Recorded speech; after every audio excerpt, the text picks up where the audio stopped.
This is Excel Tips, a podcast for accounting and finance professionals, brought to you by CPA Australia.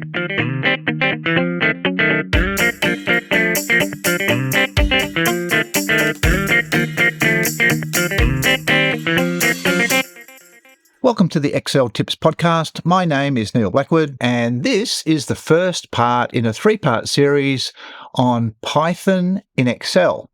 Now, Python is a very popular programming language. It's been around for a while. It's a fully fledged programming language, and there are lots of resources on the internet for Python. Well, now you can use Python code inside a cell in Excel. Now, as I mentioned, this is the first in a three-part series. Today, I just wanted to talk about the basics that will get you started. And in the second session, we'll look at some code examples and talk about using code. And then the last one, we'll look at some applications in Excel. Now, a trivia question. What or who is Python named after? I'll give you the answer at the end of the podcast.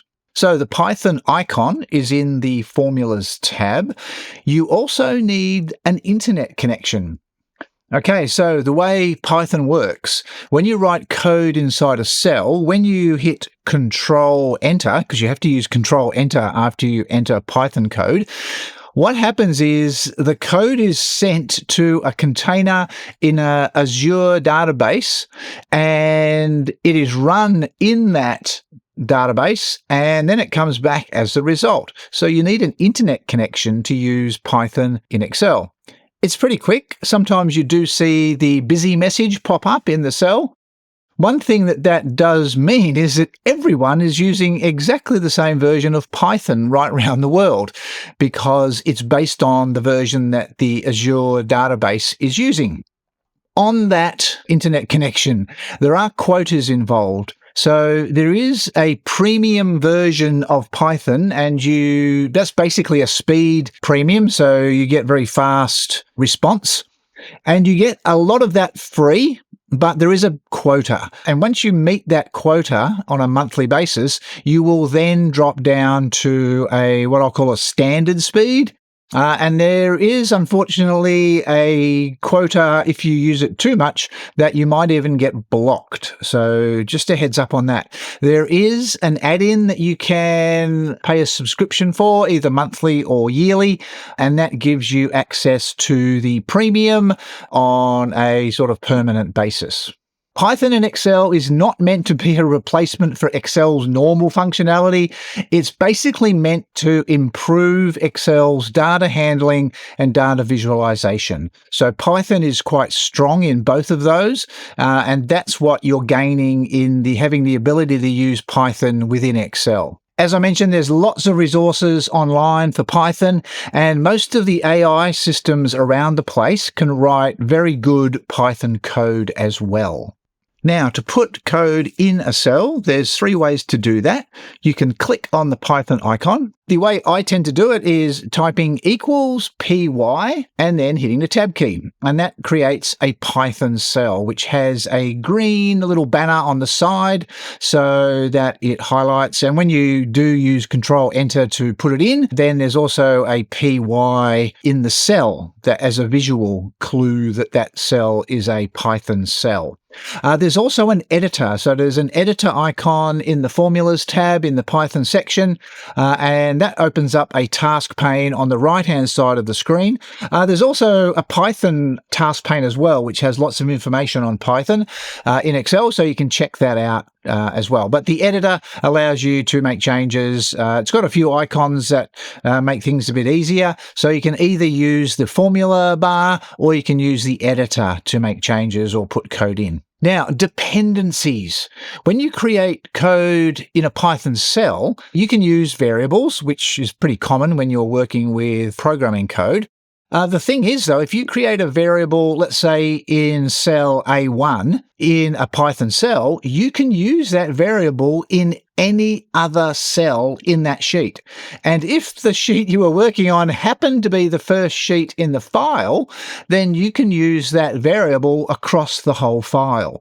Basically, there's a top-down, left-to-right dependency. So if you create it in column C, then columns A and B can't access that variable.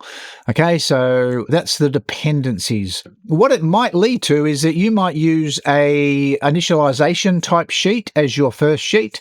A pretty common abbreviation is init for that, and you might create all of your variables and things that you want to use throughout the file and put that in the very first sheet and call it init, short for initialization. There's a built-in way to refer to Excel cells. It's called the Excel function. It's actually the letter X and the letter L, and then parentheses around the cell references. So you can refer to cells or ranges. If you refer to a range in Excel, you will end up with what's called a data frame. Now, a data frame is associated with what's called a pandas. So, when you load Python, there are a number of other libraries that are loaded at the same time. These are not standard with Python, but they are very common with Python. And so one of those libraries, and I'll talk about more of the libraries in the second episode, but one of the libraries, probably one of the most popular libraries in Python, is called Pandas. It stands for panel data, and it was shortened, and it's also a panda, so which sort of works in with Python. And it allows you to work really well with datasets. So when you link to let's say a data table or even a list, what you will see is that Python will return the word data frame. And to actually see it, you need to click on the left-hand side of the Python cell, and there's something called Excel values there. There's also something called Python object, which is what the data frame is. And when you choose Excel values, then you will see all of the entries that are actually in the data frame. Now, just a note on calculations. I mentioned earlier about the fact that there's quotas. So in the developmental stage, or if you're using Python a lot, you might want to turn Python off. So in the Formulas tab, there is a Calculations options dropdown. And there's a new option in there. So the middle option used to relate to data tables, but the middle option now has been renamed to Partial. So basically, there's an automatic calculation, which is sort of standard. The last option is manual, which means nothing is recalculated. And then the middle one is now called partial, and that will stop the Python cells calculating and also stop the data tables. So the middle one stops Python from calculating. So Excel and Python, they go pretty well together.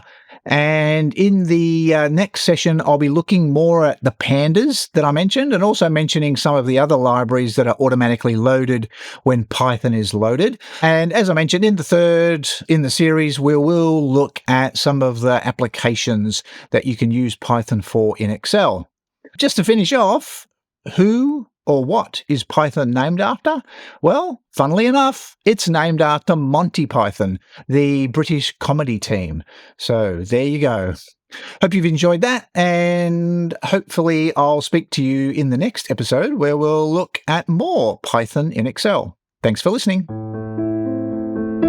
If you're enjoying this podcast, you should check out our in-depth business and finance show, In the Black. Search for In the Black on your favourite podcast app today.